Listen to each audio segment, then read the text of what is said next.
Media से जुड़े मसलों पर जो सोचते हैं या वो और जानना चाहते हैं उनके लिए बहुत अच्छा मौका है। आपके सुबह के सेशन में जो पत्रकार थी कोरिया वाली और जो अमेरिका वाली, उनका कितना अच्छा काम है। उन लोगों ने जिस तरह से बताया कि कम संसाधन में, कम पैसे में, अपने कमिटमेंट से, ये पता है कि दुनिया अब मीडिया के लिए उतनी अनुकूल नहीं रही है, लेकिन तब भी वो लोग काम कर रहा है। तो इन लोगों को सुन के कुछ रास्ता भी मिलता है, कुछ उम्मीदें भी बनती हैं कि नहीं, अपना काम करते चलना है। जनता के पास और भी 100 काम हैं, लेकिन इस काम का अपना महत्व है।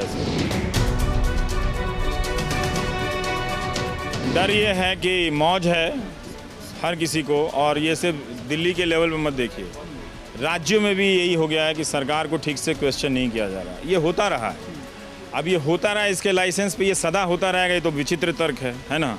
तो जो ये दावा कर रहे हैं कि ट्रांसपेरेंसी ला रहे हैं, तो इसमें भी ट्रांसपेरेंसी लाएं। तो मेरा मानना है कि कभी किसी सरकार को या उसका मूल्यांकन इस बात पे भी करना चाहिए कि उसके दौर में मीडिया की स्वतंत्रता कितनी रही। क्यों आर्थिक कारणों से मीडिया समझौता तो करता ही है, सरकार रहे या नहीं रहे उसका पता नहीं कौन सा ये बिजनेस मॉडल है, उतना समझ में नहीं आता है। लेकिन सरकारों के डर से मीडिया अंदर से बहुत टूटता भी है। तो जनता को पता चल जाए उस मीडिया पे कितना भरोसा है, जिसको मजबूर होके रोज़ हर महीने का 300-400 रुपये अखबार में, 400-500 रुपया टीवी केबल में, और आजकल डेटा पे भी वो कितना पैसा खर्च कर रही है उसको पता नहीं है। तो ये सब जब हिसाब जोड़े तो ये भी एक सर्वे हो जाना चाहिए लोगों में कि लोग कितना ट्रस्ट करते हैं। अगर जनता ये कहे कि हमें इस सरकार की जो सारे चैनल चल रहे हैं वो भोपू चैनल चल रहे हैं, हमें विश्वास नहीं है, तो उसको आप सरकार के कामकाज के किस रिफ्लेक्शन के खाते में देखेंगे। ठीक, ये सवाल अभी उठता नहीं था, कोने में उठता था, संपादकीय में उठता था, लेकिन इस तरह के समारोह से या और आजकल जो मीडिया एक सब्जेक्ट बन गया है पब्लिक डिस्कोर्स में, उससे कुछ लाभ तो होगा ही होगा।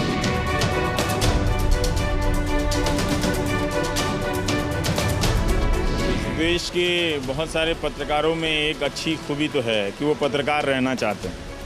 अब उनका संपादक नहीं रहने देता है, उस ज़िले में भी उस जुनून वाले पत्रकार हैं, तो कुछ ना कुछ वो सोच ही रहे होंगे। मुझे नहीं लगता कि जिनके भीतर ये कीड़ा है वो अपने आप को इतना मार के जी पाएंगे ज़्यादा समय तक। वो अपना नाम बदल लेंगे, भूत बन जाएंगे, प्रेत बन जाएंगे, लेकिन वो पत्रकारिता करेंगे, अपनी तरफ से जनता को बता देंगे कि ये गोलमाल हो रहा है। अब जनता समझे ना समझे उसका और उस राजनीतिक दल के बीच का मामला है, हमारा तो नहीं, उन दोनों का लव अफेयर है, चाहे जैसे भी प्यार करें नहीं करें, तो लोग कर रहे हैं, ऐसी बात नहीं है। बात है उस पहुंच की या उसके असर की।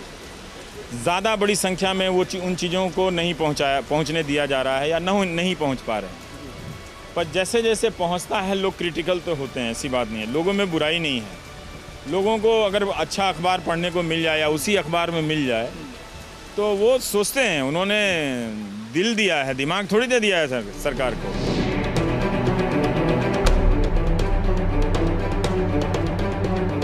इसको कहते हैं नेशनल मीडिया है, लेकिन हम कंफ्यूज कर जाते हैं कि नेशनल गवर्नमेंट है ना। हालांकि अब ये गवर्नमेंट के जेब में है तो अच्छी बात है, लेकिन इसके पास अब रिपोर्टर नहीं है। 5-6 साल से या 8 साल से इसी रिपोर्टिंग को मारा गया और स्टार एंकर लाया गया। स्टार एंकर से मैनिपुलेट करना आसान होता है, उसमें एनर्जी बचती है सरकार की और पैसा बचता है। आपको 4 ही लोगों को मैनिपुलेट करना है, लेकिन इस तरह के न्यूज़ ऑर्गेनाइजेशन हो जहाँ पे 50-40 रिपोर्टर हों, सब जगह फैले हुए हों, पता नहीं कब कौन सा स्टोरी बना के दे दे, चलाना पड़ जाए। उसको नहीं चलाने का भी एक गिल्ट होता है एडिटर के ऊपर, तो एडिटर को उस गिल्ट से भी नहीं गुजरना है।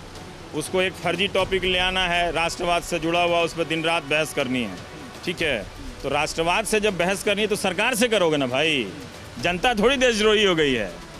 अगर किसी सिक्योरिटी सिस्टम में समस्या है तो आप सरकार को क्वेश्चन करेंगे ना। यहाँ तो भाई लोग पब्लिक को ही क्वेश्चन करने लग रहा है। कहाँ है लिबरल? तो लिबरल की कोई सेना है क्या यहाँ पे? वही आर्मी चीफ हैं, वो नहीं है ना। तो एक फर्जी ओपिनियन बनाया जा रहा है। तो ये काम तभी इजीली हो सकता है जब 4-5 स्टार एंकर हो, जिनका सूट बहुत अच्छा हो, जो जीवन में बहुत सुखी हो, जिनका पोस्टर लगता हो, मेरा भी लगता है ना, एयरपोर्ट पे पोस्टर लगता हो, जिनके ट्विटर पे 3.9 मिलियन लोग फॉलो करते हो, हैं, है ना जिनकी एक स्टोरी का कोई असर नहीं दुनिया में, लेकिन उनको 3.9 मिलियन लोग फॉलो करते हैं। एडिटर तो है ही नहीं। एडिटर कहाँ है जो जिम्मेदार है? वो आपको कहाँ दिखता है एडिटर? हमसे मिलवाइए कोई एडिटर, हम मिलना चाहते हैं। एक थे पुरंजय गुहा ठाकुर था, उनको निकाल ही दिया। निखिल गोखले टाइप के लोग हैं, निखिल वागले, उनका शो ही बंद हो जाता है। जो ज़रा सा एडिटर बनने का कोशिश करता है वो कहाँ है एडिटर। तो इसीलिए ये गोदी मीडिया का काल है। लोगों को कहना चाहिए आप सरकार पसंद करो, मेरा उससे कोई समस्या नहीं है। ये जनता और सरकार के बीच का मामला है। तो जनता अगर सरकार से मोहब्बत करती है तो मलाई जनता को मिलनी चाहिए ना। ये बीच में मीडिया क्यों खा रहा है मलाई?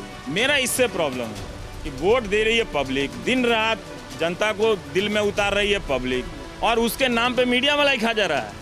भाई ये तो उसके साथ, मैं पब्लिक ही बोल रहा हूँ, ये तुम्हारे साथ बदनाम बेईमानी नहीं होनी चाहिए। आपने दिल दिया है, इश्क भी आप ही करें और गाना भी आप ही सुने, चोट भी आप ही खाएं। मीडिया वाला कौन होता है अभी?